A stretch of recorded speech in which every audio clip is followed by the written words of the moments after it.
Let's talk about us. Okay. We were always friendly. Right. Good relationship. Right? And then came the August 6, 2015 debate, and I asked you a tough question about women, using only the words that you had used. I thought it was a fair question. Why didn't you? I thought it was unfair. I thought, first of all, I didn't think it was really a question. I thought it was more of a statement. That's the first question that I've ever been asked during a debate, and I've never debated before. I mean, my whole life is a debate, but I've never actually debated before. And I'm saying to myself, man, what a question. And then, of course, then you have Brett doing his thing, so I'm saying to myself, I got 2 hours of this. I don't really blame you because you're doing your thing, but from my standpoint, I don't have to like it. Afterward, you said you didn't feel that the moderators had been nice. But do you think it's the journalist's role to be nice to presidential candidates at a debate? No, fair. I don't care if they're nice. They have to You be use fair. the word nice. Well, okay. No, I don't think so. I mean, I might have said they weren't nice, but that doesn't mean they have to be nice. I mean, I've known many... You know, it's not a cocktail party. No. I tell you what, in a certain way, what you did might have been a favor, because I felt so good about having gotten through. I said, if I can get through this debate with those questions, you can get through anything. You seemed to stay angry for months. Yeah. Was that real, or was that strategy? Well, I'm a real person. I don't say, oh, gee, I'm angry tonight, but tomorrow you're my best friend. See, I do have a theory that, you know, when somebody does it, and this could happen again with us. I mean, it could be even doing this particular interview. I have great respect for you that you were able to call me and say, let's get together and let's talk. To me, I would not have done that. I don't say that as an, you know, as a positive. I think it's a negative for me. And you walk into Trump Tower, we didn't have, like, on a neutral site or over at Fox or something. That would be a whole different thing, and I wouldn't have done it. I think the doormen are still recovering. I think the whole building's recovering. You have people going like, this can't be possible, right? And this is the first you and I have ever discussed what happened between us over the past 9 months, because you and I did not talk about that in our meeting. We didn't discuss it. No, we didn't discuss it. So when you look back on the past 9 months from that first debate to now, any regrets? Absolutely, I have regrets. I don't think I want to discuss what the regrets are, but absolutely, I could have done certain things differently. I could have maybe used different language in a couple of instances. But overall, you know, I have to be very happy with the outcome. And I think if I didn't conduct myself in the way I've done it, I don't think I would have been successful, actually. If I were soft, if I were, you know, presidential, okay, presidential. In a way, it's a bad word, because there's nothing wrong with being presidential. But if I would not have fought back the way I fought back, I don't think I would have been successful. You're no longer just Donald Trump businessman or Donald Trump host of Celebrity Apprentice. Now you're steps away from the presidency. Have you given any thought in this position to the power that your messaging has on the lives of the people you target and on the... And we have to take care of our country.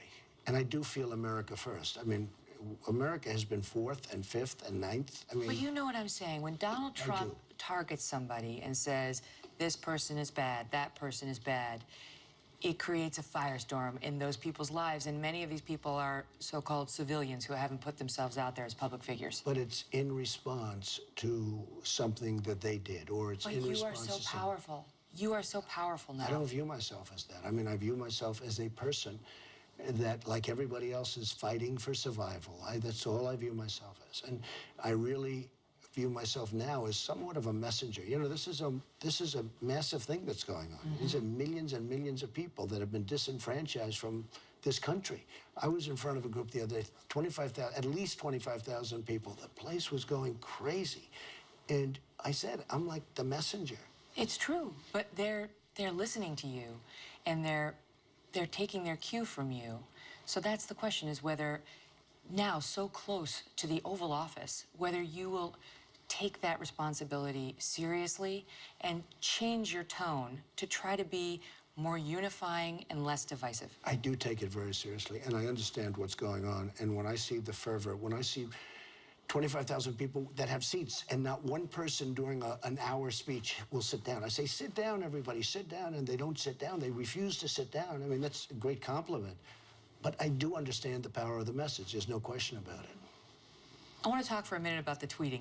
Okay? Set the scene for me, because I know where I was when I was on the receiving end of a lot of those tweets, but I've always wondered where you were. I'm picturing like a crushed velvet smoking jacket, you know, chaise lounge, slippers. Maybe not as fancy as that. Maybe probably a lot less. Walk us through it. You said it's you if it's past 7 in the evening. This weekend, I picked up 114,000 people. Well, what do you do? Do you pick up your iPhone and actually tweet yourself? Usually after 7 or 8 o'clock, I'll do it myself. But during the day, if I'm in the office, I have a number of people that I'll just call out a tweet to. It's always my writing. You call out exclamation point. I'd say exclamation point. I do. Sad. You know me well. You know me well. No, I'll say exclamation point. Like I'm Michelle said. familiar. So they'll type it out for me real fast, bring it in. I'll be in a meeting, blah, blah, blah, boom, put an exclamation point here, and I'll send it in. So I don't do the physical. Now, after like 7 or 8 o'clock, if I'm home, I'll do it myself. And I have fans, you probably learned, and I didn't do this for this reason, but when you and I were having our little difficulty, you probably had some pretty nasty tweets sent your way. I don't want to say, but I've heard that. I don't want that to happen, but I have fans, they really love, we have an unbelievable bond, we have an unbelievable You retweet some of those. It's not just the fans. Yeah, but not the more nasty ones. You would be amazed at the ones I don't retweet. Bimbo? Well, there was a retweet, yeah. Did I say that? Many times. Ooh, okay. Excuse me. What do you think with, I mean... Not the most horrible thing, you know, again, politically, not the most. Over your life, Megyn, you've been called a lot worse. Is that right? Wouldn't you say? You know, you've had a life that's not been that easy. And It's not about me. It's not about me. It's about the I messaging understand that. to young girls and to But again, other women. it's a certain amount of fighting back. You know, it's a modern day form of fighting back. I mean, it really is. But You gonna stop that as president? well, I'm going to stop it about you now because I think I like our relationship right now. So I'm certainly not going to do it with you. Yeah, I think Now so. you have my cell I will phone say number. this. That is actually I much did. more efficient. You gave me your cell phone number. And you promised you would not use it for evil. I don't know. I promise. I promise. You'll never see that. You'll never see that. If you don't become president, will this all have been for nothing? Or will you have changed America? So I got a call from a great writer who said to me, congratulations. I said, congratulations on what? He said, what you have done has never been done before. I said, what have I done? He talked about different things. I said, well, unless I win, I can't do the changes. I can't make America great again. I can't lower taxes and make our military strong and get along with other nations, frankly, that we don't get along with right now, but do better with them, you know, so they're not ripping us off like they all are. But I said, unless I win, I can't do that. He said, no, you're wrong. What you have done has never been done before, and it'll go down in history.